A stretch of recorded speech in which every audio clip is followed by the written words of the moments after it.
Hi, everybody. Welcome. Sejam bem-vindos a mais episódio. Today, I am so excited. I have two special guests with me from How to Spanish. It's my first collaboration ever here on Learn European Portuguese Online. And we are going to be talking about differences between Portuguese and Spanish. And I have Ana and David with me. Welcome. Hi. Hi. Thank you. Thank you so much for having us. Yeah. You're so welcome. Do you want to talk to me a little bit about your channel? Yeah, sure. We do How to Spanish podcast, which is obviously a podcast, but we also do more videos related to grammar or something interesting about Spanish. So come and check us out. Awesome. Awesome. I really thought this video would be so helpful for my subscribers, and I'm sure for yours as well, because a lot of students and my followers know Spanish. A lot of students that are learning Portuguese for the first time already know some Spanish. And since most of my subscribers and followers are actually from the United States, they learn Mexican Spanish. So I thought this would be a really interesting video for them to learn a little bit about those differences. Let's get started. Let's get started with our first word. Okay. Okay, so let's start with a word for number. How do you say that word in Spanish? Número. In Portuguese, número. Oh, número. Número. So it's almost like that E in the middle. It's almost like it's totally muted, and we just kind of chop it off and say número. Oh, I see. Okay, okay. Also, though, at the end is a little different, right? So número versus Número. número. Okay, so those O's at the end are also very different. I think that in Spanish, it's more open, right? Oh. Exactly. Yeah, we have different sounds for O's, while in Spanish, you guys only have the open O, right? Yeah. Actually, the next word is also a good example of that. The word for cat. Gato. Muito bem. We say gato. Oh, gato. Gato. Next word, we have the word for time. Okay. Vez. Okay, I think we write it this list of words, most words are written the same way. It's just to practice really pronunciation. Vez. Wow. Vez. So Z is very different in Portuguese. Yes, at the end we have this j sound, vez. Our S's and Z's at the end of words have the same sound. Oh, wow. And actually, I feel, or I can hear that it sounds like two vowels there. Base, for us, it will sound like E, base, but obviously it's just one vowel, right? Just one vowel, but the sound one is syllable. Vez. Vez. Yeah, I can hear some E for us, right? Yeah. Interesting.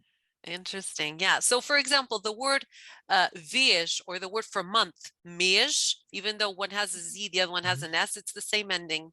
Oh, interesting. Mês. Something else that I can say is that Spanish from Spain and Mexico is different. So in Latin American Spanish, when you have Z, it actually sounds like a regular letter S, ves. But in Spain, when you have Z, it sounds like th, so vez. Very different, exactly. Yeah. Let's go to a verb now. So the verb to know, saber. Saber. Wow. Can you repeat that R at the end? Saber. Okay. Yeah, we trill our R's. Do you guys do that? It can be regional. I usually don't. It's a regional. I just say saber. Okay. Next one.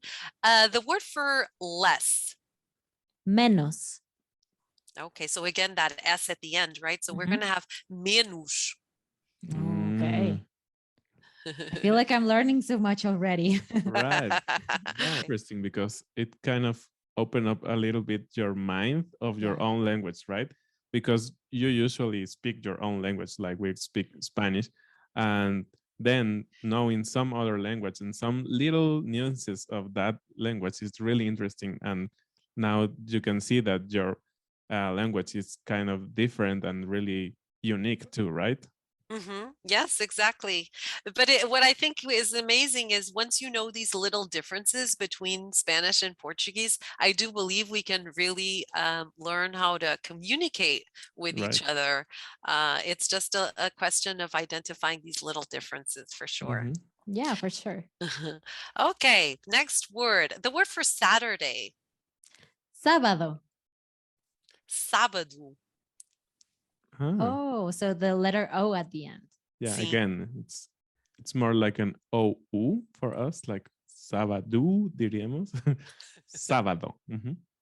Sim, sábado. So not only the O at the end, so O's in Portuguese at the end have this U sound like a double O in English, like in mu.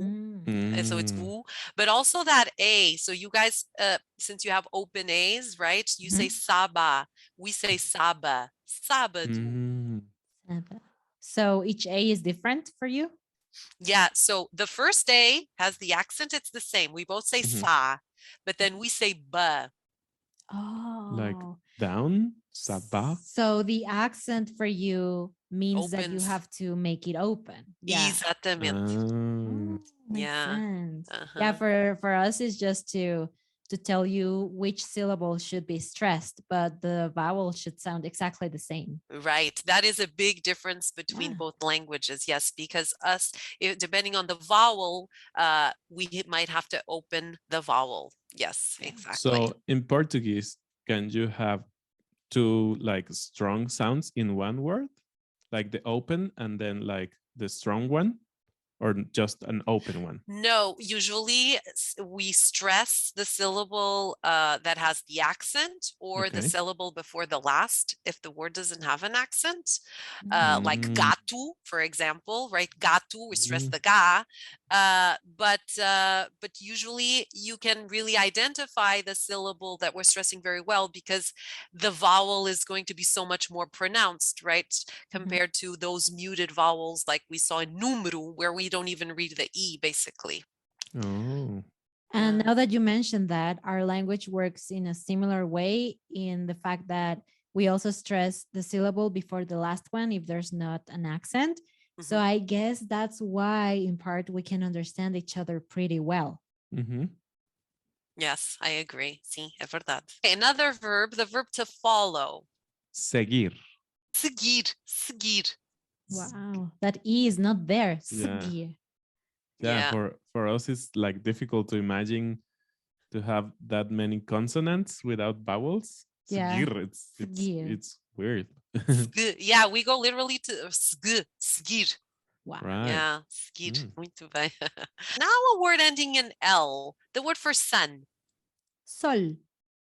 Sol. Oh, your O changes like O, soul, right? Sol. So it's sol. Sol. Oh, okay. And Sol. the L is a little different too, right? Mm-hmm. Sol. Sol is shorter in Spanish. Yeah, interessante. The word for between. Entre. Entre. Oh, there's no E. No, that's weird. Yeah, we like to just not read those E's at the end. Yeah, that's a big difference as well. Do you think these sounds or the lack of these sounds help you guys speak faster? Yes, I agree. Yes, we people that are learning Portuguese usually have a harder time with oral comprehension compared to Spanish because of our different sounds of vowels and because we have a lot of muted vowels where it's really hard to. So definitely, it's easier to understand entre, right, than entre. And especially if there's another word following that E at the end that we're not pronouncing, it makes it even harder. See? Yeah, sure. Yeah, we should make a video speaking to each other in our own language and see how that goes. That would be really fun. Let us know in Yeah. the comments if you would like to see something like that. Exactly. Next word, we have the word granizo. Granizo. Granizo. So again, that Z, even if it's not at the end, it has the same sound in Spanish, one sound for a Z. Yeah, in Spain it would be granizo. Granizo. Granizo. Okay. So in Portuguese, the Z at the end has that sh sound like in vez, but if Mhm. it's in the middle of a word, it sounds like a Z in English. So granizo. Wow. Mm. So many rules. Yeah, that's true. We have more rules. Próxima palavra, the word gente. Gente. Gente. Okay. So muito bem. So you guys, it seems to me that you guys read the G at the beginning of words, almost like we read our R's. Is that Oh, is that is it a h sound? Gente? more or Gente? less. I can see Yeah. what you're saying because it's a sound that you make with your throat, Uh-huh. but it's a softer sound, I think, in Spanish. Ah, And only when we have GI or GE. So he, gente. okay, gente. Muito bem. So we Mhm. say gente. Also at the end, that E you can barely hear it. Gente. Gente. Mm-hmm. Próximo temos ali. Allí. Wow. It sounds so strong in Spanish, right? Uh-huh. A Allí. G. So you have this sound. The Brazilians have a lot this G sound. Like they say bom dia for good morning. We say bom dia. But do you also have this G sound a lot? When we have a double L, yes, Mhm. but it also has to do with the region and the country because you can say it very strongly, like we did in Mexico, allí. Some people make it softer, so it sounds like allí. Uh-huh. And then in Argentina, for example, they say Así, allí, así. allí. Ashi. Wow. Mhm. So we say ali for there. Próxima, which actually is the word I'm just saying, but I'll say with a no. Próximo. Próximo, as in next. Próximo. Ah, so you guys do the x sound here. Yeah. Awesome. Yeah, and I think it's really important for us in Mexico specifically because these sounds with X and CH, chess, are like really Mexican, right? Because they have an native heritage. So for us, it's really important. Even our name, right? It has an X. Mexico, even in this case, sounds different, but we do rely a lot on these X sounds. Yeah, and we have like 3 different sounds that this letter can make. Is it the same in Portuguese? No, in Portuguese, we have actually 5 sounds for the Oh, letter. wow. Oh, my. Actually, I'll leave the link to my recent video about the letter Yeah. X. But what are the sounds in Spanish? It can sound like a letter S. Mhm. Uh-huh. It can sound like, or it can sound like X, depending on the word.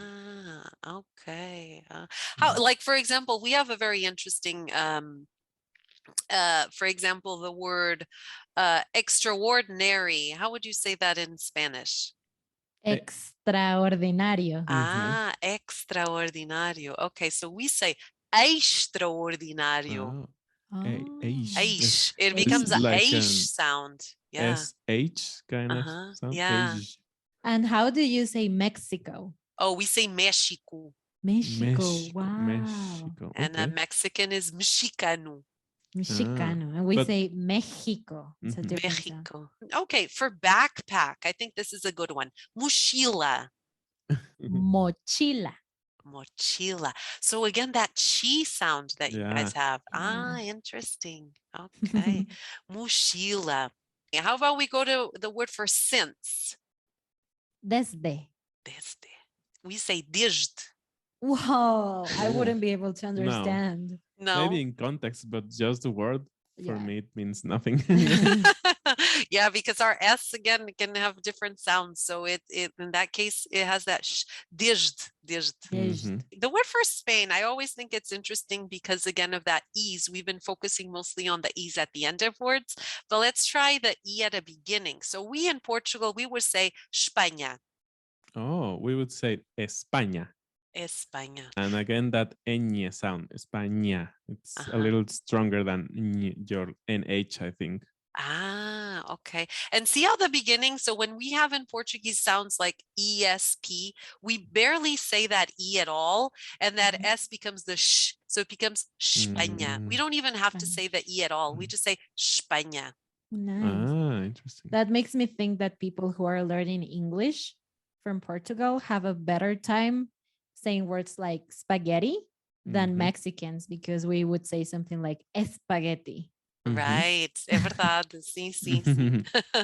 Interesting. Now how about the word normally? Normalmente. Normalmente. I love how I can hear all your vowels so well. We Yeah. say normalmente. Normalmente. Normalmente. Oh, it's difícil. Yeah. It's hard. How about the word for car? Carro. Carro. Oh, Carro. carro. Wow. Carro. So in there, the R's and the O, it's different, right? Yeah. Carro. And we have 3 different words for car. Carro, coche, auto. Do you guys have different words too? Ah, coche, right. I remember the coche. No, we have carro. We can say automóvel or veículo. Última palavra. As you know, one of the big differences between Portuguese and Spanish is the nasal sounds that we have in Portuguese. That can be a challenge for Spanish speakers. So I'm just gonna practice one word, and maybe we can do another video on the topic later on. What do you think, Anna and David? Yeah, we'd love to. Sure. So how would you say opinion? Opinión. Opinión. Ah, okay. So we say opinião. Wow. Oh, Opinião. Thank you so much, Anna and David, for being on my video. It was such a pleasure having this experience, this multicultural experience about our languages. Yeah, for sure. Thank you so much. And Yeah, thank you. just to remind you guys that if you want to see Sandra on our channel as well, we made a collaboration there. So you're more than welcome to go check that out. Awesome. I will definitely leave the link below as well in my video. Well, thanks again y até a próxima. Hasta la Adiós. próxima. Adiós.